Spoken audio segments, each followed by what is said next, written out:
Yeah, it's on now. Hello, and welcome to another edition of Clown About Town.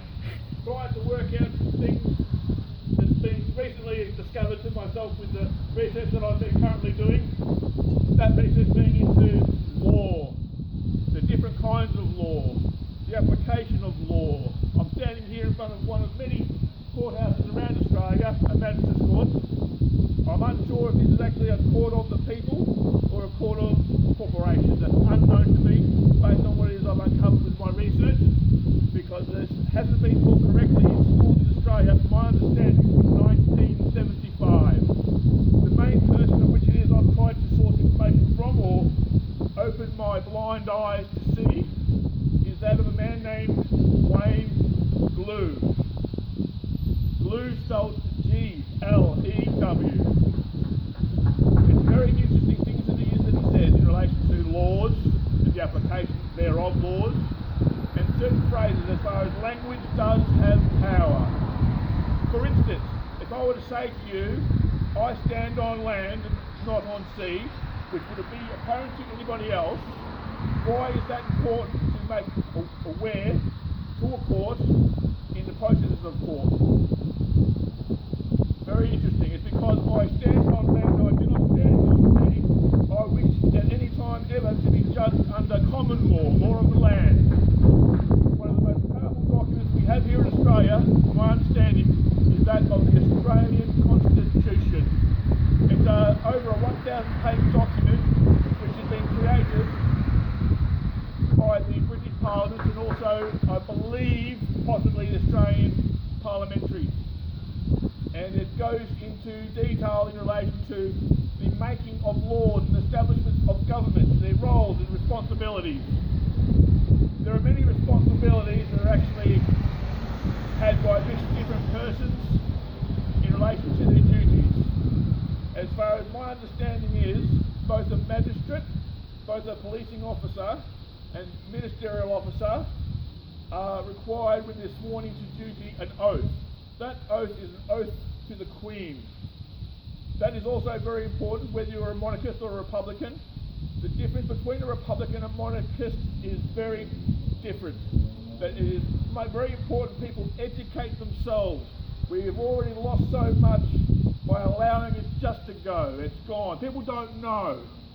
And they rely upon what they are told, which is always good. You can rely on things that you're told, but rely on a large variety of sources of getting information.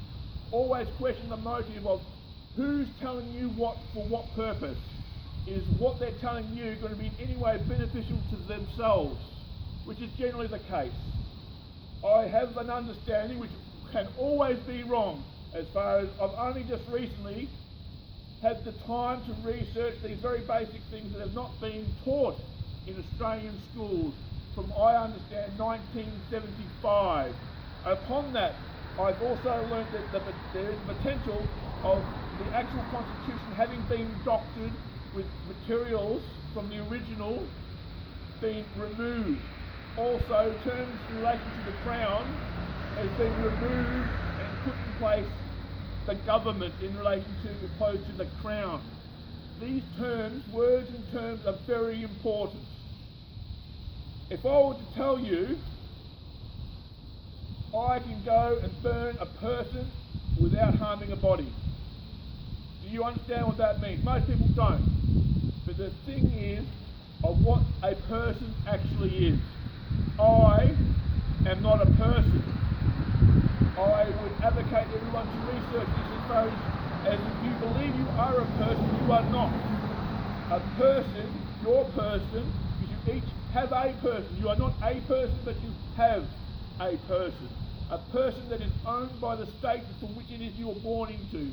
So when you came into this world, and you came by water from mother, which is unusual if you're actually done by cesarean. I don't know how that would apply actually, but a birth certificate is you being the property of the state. You come by water, your mother, into the possession of the state, and at that time you are a person is created that is linked to you. So when your birth certificate has your name, that's not your name. That is the name owned by the state for which it is, that's applied to you for you to utilise. So I would refer to myself as a human being, a free man. And I like to live free as long as it is I'm able to do so. As long as I'm not hurting anybody else or stealing anybody else's legal property, there should be no interest whatsoever to oppress me, to take away freedoms that aren't given by the discretion of a singular individual. When or if as there has not occurred, I were to face a court in relation to an offence or a crime or a violation that I've been levelled to have perceived to have done, I would advocate my right to be judged by a jury. Judges, as it is termed in the Constitution, which is my right, judges, that being a multitude of my peers of the community, to uphold the land of the law of the land, common law. When you are subject to other statutes and acts, maritime law, laws of the sea, hence the phrase, I stand on land, I don't stand on sea. And by very small omissions of your speech when asked questions, gives the jurisdiction over your body, especially when most people do not know the simple difference of the distinguishing between the person and the human being. Because when you are born into this world, they've already got plans for you. I would highly suggest that anybody that still thinks that I'm wrong, and I'm not always right, there is much for me to learn as much as there is much for everybody else to learn. And what's wrong with knowledge? Nothing, except the more people that have given themselves knowledge, shared knowledge they've had with others. Most will think it's crackpot theory. I would urge you to educate yourselves and actually look into these things. I'm not joking. Now, one of the key tip-off things to search for to get a taste of knowledge and power, because that's what knowledge is, power. And the strongest people should be the peoples of the land. I am singularly a people. Together we are peoples. So the content in which it is I urge people to view or Google, and it doesn't have to be specifically this, but it might whet your appetite or give the hunger for knowledge that I was speaking of. Because you don't want to listen to any clown. You want to make sure that you teach yourself rather than being told what to think, do, say, act, behave. If you truly want to be free, be free. The human animal is the only animal that can be persuaded through threat of the future. Do this or else. Example being, if you threaten a cow, it won't give you more production. It will not give you more milk. If you threaten a cow, cut its teeth off, produce more milk. It won't be horrified and produce more milk. It just won't. But a human being is a very valuable animal because you can coerce and threaten the human being to be more productive, and productive from whom? Because money truly is not everything in this world, and freedom truly is. You can be poor and happy and rich and miserable. Money is truly not everything. So again, the individual to Google to get a whetting of appetite is Wayne Glew. Glew spelled G-L-E-W. Wayne Glew. Google Wayne Glew and you'll have a myriad of different talks from this man to further illustrate these points I've briefly just touched on, only briefly, as far as law and knowledge are vast. Another thing to Google is also Australian constitutional crisis. And yes, it is a crisis. I heard just recently in the other news that there's a City of Perth Council crisis. That's not even scratching the surface of the crisis that may await the country that I and many people love, relating to the law. Just check upon what it is that the Constitution states in relation to local government. The only way in which it is a Constitution can be altered is through a referendum.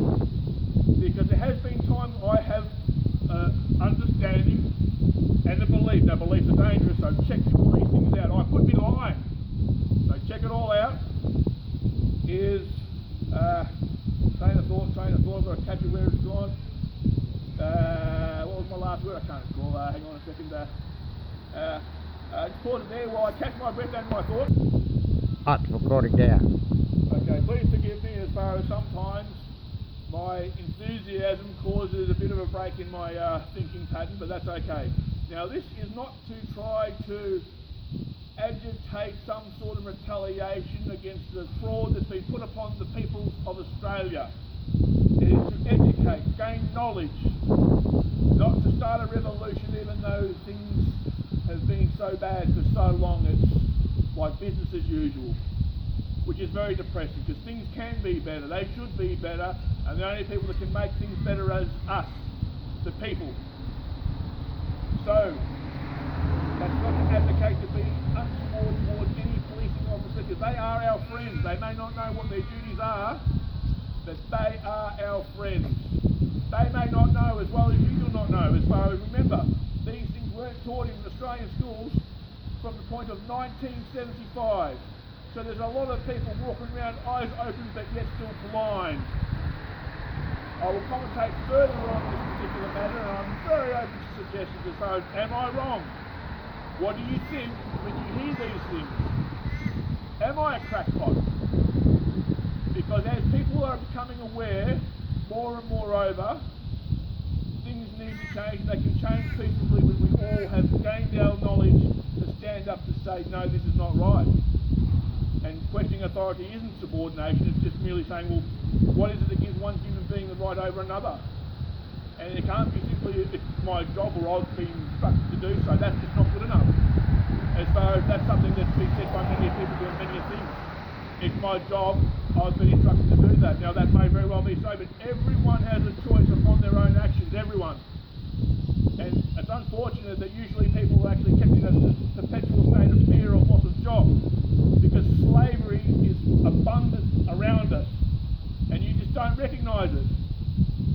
The slavery, the cuffs on you, is debt. And a lot of people have debt, and it's their own decision to get themselves into debt.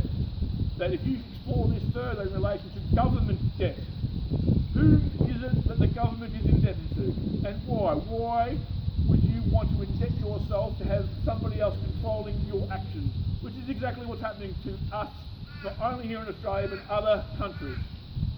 I also advocate that you should check into the reserve banks, a privately owned operation which is defrauding us all. Once upon a time, money was a receipt for actual value. Today it is worthless and becoming worthless as days go on. And it does so because of the way in which it is the system has been set up in relation to the reserve banks, which are the ones, not in all countries, but very few. You should check out the countries that don't have a reserve bank in them and what's happened to those countries. Never be fed information, listen to it and work out for yourself what's going on. Always be aware of who's telling you what and why. Because it's as simple as a child coming up with a solution, all laughed at. But it is very simple as far as why we're allowing a private owned facility to print our money as they see fit. With every printing of money that they create, it makes our money that we have less valuable.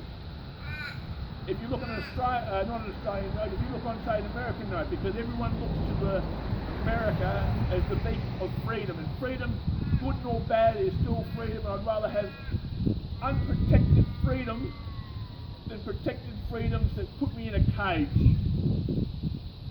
I don't need to be kept safe by a government. They're not my parents, and you should never look to the government as a paternal figure. They're not. They placate to be, but they're not. When you grow up, I believe, just my beliefs or ideas, because an idea is far less dangerous than a belief, because beliefs get fought over all the time, but ideas should be discussed. Not disgusting, but discussed. As far as I've forgotten my train of thought again, but that's okay. I have many things to say, and I urge people to actually look into this. Don't take it from a clown. Take it for yourselves. Arm yourselves with knowledge, because knowledge will truly set you free. And it's only the willingness for you to tell people that no, that's not right. And you don't have to just be openly defiant or angry, because it'll anger you quite a lot when you realise how much of your life's been stolen from you. You can only move forward. And by moving forward, it's always best to do it in a peaceful manner. You can always violence against violence. And that's not what we're here. We're here to make people awake. They're walking in their sleeps. And that's no good. It's very comforting until such time you had that comfort removed. And that's getting removed from you from under your feet without your knowledge. People won't think anything of this. That there will be a time that the freedoms in which it is that we inherently have will be stripped away from us, and that time will then be too late. I also urge you to be very careful with any referendum voting. It is extremely important. And if you feel as though the wording of said referendum is not able to be understood by you, vote no. As far as it has served us quite well up until this time. The people that are meant to be upholding it haven't served us so well, but there's always room for improvement. Yeah, right there. Thank you very much, sir. Just go down there and kick your ass and spin. Pardon? Just go down there and kick your ass and spin. It's always good to do things peaceably, and I've got a suggestion for you. You don't take the money and clown, but I've found this to be a very, very important tool. When you're recording interactions with yourself and other authority figures, they may not know that what they're doing is something they shouldn't be doing. It could be just a matter of fact they've done it so often, they're so overloaded, they're human beings too, and they may not know what it is. So it's always best to try to peaceably express yourself to them, because anger, frustration, and you know the police get piled on. It's not an excuse. I'm not making an excuse. Shouldn't be an excuse that they're so overrun and busy that they lack the compassion or the simple pleasantries to interact with you, to listen to what you're saying. And the best way to remain calm is to record, because it'll only help you remain calm and them remain calm, because everyone, not only members of the public, but everyone should be accountable for their own actions. That's it. They're right. Thank you very much, brother. So there you go. As far as there are many people that don't know that Australia has a constitution, and they don't know what that means. We do not have the same constitution as America, and that was purposeful. We do not have a Bill of Rights, which was purposeful, but we do have some protection in that wonderful document, which is the Australian Constitution. It is a 1,000-something odd page document. I've been quoted as to be a 1,008-page document. However, the copy that I have has about 1,042 pages. But again, some of those pages are very blank and there's very few words in it. And it's the content of that document that you need to understand. To understand that, I continue to urge to Google Wayne Glew, W-A-Y-N-E-G-L-E-W. As far as to fully have that understanding of the law, you need only just a few documents. And one, if I can remember just off the top of my head, is the King James Bible 2 or something, the King James 2 Bible, on which the Constitution was actually founded on. So that, plus the actual Constitution without any edits, will help you have a good understanding of law. And if that's not enough, there's also I think a thing called Black's Diary. It's a law diary relating to the specific meanings as per law of varying different words. Because another little trick is that it has to be a trick. I can't be the only one to think that all this is just by error. It very well may be on an individual basis, but as a whole I find that difficult to believe. As far as the language of what English is and meanings of words that we are taught in schools is slightly different than that of those same words and their meanings in a court of law. And by merely opening your mouth, you can be, as they say, committing a verbal contract with a person. So I think I might end it there for the moment, but I will be discussing this further, much further. I'll be wanting to speak to members of the public, see what it is that they may know in relation to this, because I can be wrong. I'm wrong all the time. But in being wrong, I can evolve by knowing more, because you're only wrong until you're corrected, and you should never be upset when you're corrected, so long as you can research that and independently verify that what you've then been told that's different than what you know is conclusive, or at least opens up an eye. So that's just me for now, the clown about town. Thank you very much.